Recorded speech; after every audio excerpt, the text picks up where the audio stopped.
شاه محمد دولة أحمد مرشح الإدارة الدينية المسلمين في قرغيزستان بالفرع الثالث. السؤال الأول، قوله تعالى: قال فما خطبك يا سامري؟ أعوذ بالله من الشيطان الرجيم. بسم الله الرحمن الرحيم.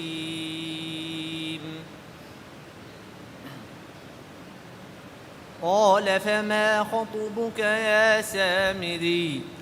قال بصرت بما لم يبصروا به فقبضت قبضة من أثر الرسول فنبذتها وكذلك سولت لي نفسي.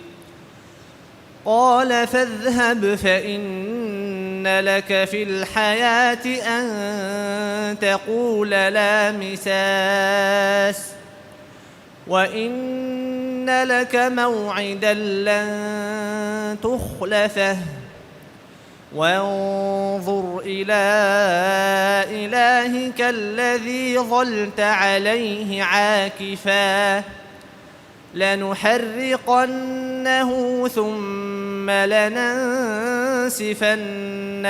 في اليم نسفا. إنما إلهكم الله الذي لا إله إلا هو وسع كل شيء علما. كذلك نقص عليك من أنباء ما قد سبق وقد آتيناك من لدنا ذكرا.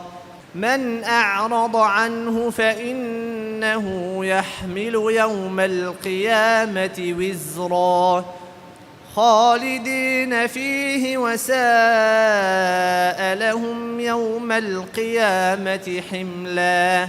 يوم ينفخ في الصور ونحشر المجرمين يومئذ زرقا يتخافتون بينهم إن لبثتم إلا عشرا. نحن أعلم بما يقولون إذ يقول أمثلهم طريقة إن لبثتم إلا يوما. ويسألونك عن الجبال فقل ينسفها ربي نسفا فيذرها قاعا صفصفا لا ترى فيها عوجا ولا أمتا. حسبك. السؤال الثاني، اقرأ من أول سورة لقمان. بسم الله الرحمن الرحيم. ألف لام ميم. تلك آيات الكتاب الحكيم هدى ورحمة للمحسنين الذين يقيمون الصلاة ويؤتون الزكاة وهم بالآخرة هم يوقنون. أولئك على هدى من ربهم وأولئك هم المفلحون. ومن الناس من يشتري لهو الحديث ليضل عن سبيل الله بغير علم ويتخذها هزوا أولئك لهم عذاب مهين. وإذا تتلى عليه آياتنا ولى مستكبرا كأن لم يسمعها كأن في أذنيه وقرا فبشره بعذاب أليم إن الذين آمنوا وعملوا الصالحات لهم جنات النعيم خالدين فيها وعد الله حقا وهو العزيز الحكيم خلق السماوات بغير عمد ترونها وألقى في الأرض رواسي أن تميد بكم وبث فيها من كل دابة وأنزلنا من السماء ماء فأنبتنا فيها من كل زوج كريم هذا خلق الله فأروني ماذا خلق الذين من دونه بل الظالمون في ضلال مبين ولقد آتينا لقمان الحكمة أن اشكر لله ومن يشكر فإنما يشكر لنفسه ومن كفر فإن الله غني حميد. حسبك. السؤال الثالث قوله تعالى وقالوا ربنا عجل لنا قطنا قبل يوم الحساب. وقالوا ربنا عجل لنا قطنا قبل يوم الحساب اصبر على ما يقولون واذكر عبدنا داود ذا الأيد إنه أواب إنا سخرنا الجبال معه يسبحن بالعشي والإشراق والطير محشورة كل له أواب وشددنا ملكه وآتيناه الحكمة وفصل الخطاب وهل أتاك نبأ الخصم إذ تسوروا المحراب إذ دخلوا على داود ففزع منهم قالوا لا تخف خصمان بغى بعضنا على بعض فاحكم بيننا بالحق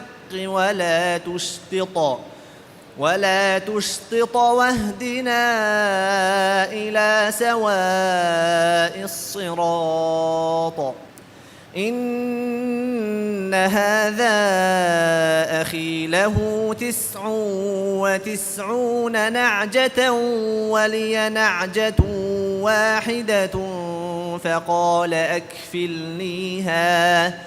فقال أكفلنيها وعزني في الخطاب قال لقد ظلمك بسؤال نعجتك إلى نعاجه وإن كثيرا من الخلطاء ليبغي بعضهم على بعض إلا الذين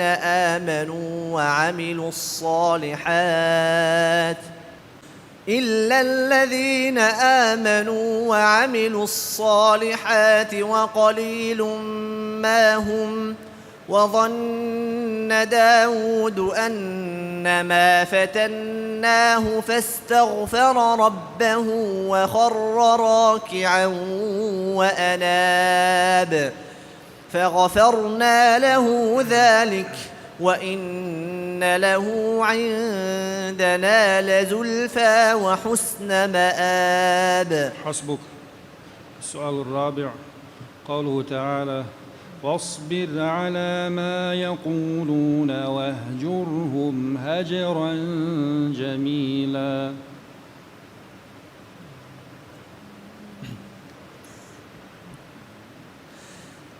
فاصبر على ما يقولون واهجرهم هجرا جميلا وذرني والمكذبين أولي النعمة ومهلهم قليلا إن لدينا أنكالا وجحيما وطعاما ذا غصة وعذابا أليما يوم ترجف الأرض والجبال وكانت الجبال كثيبا مهيلا إنا أرسلنا إليكم رسولا شاهدا عليكم كما أرسلنا إلى فرعون رسولا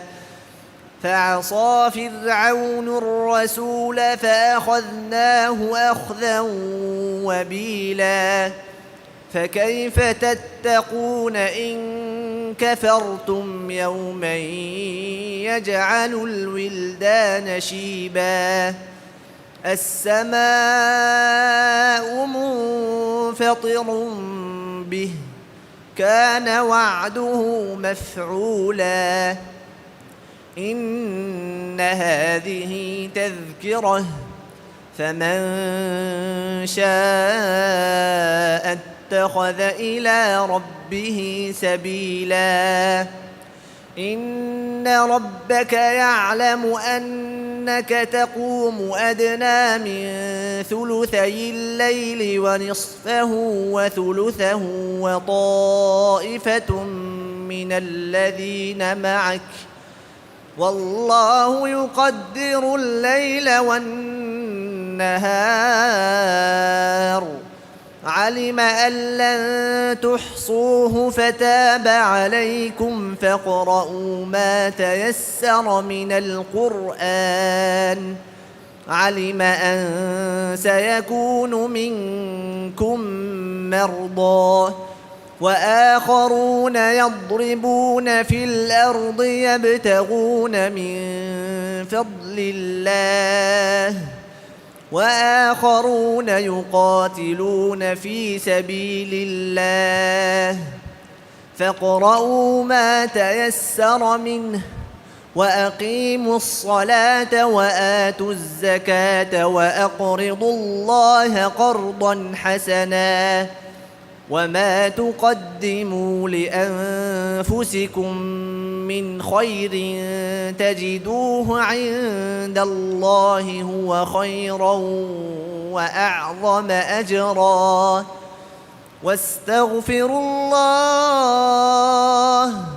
إن الله غفور رحيم. حسبك.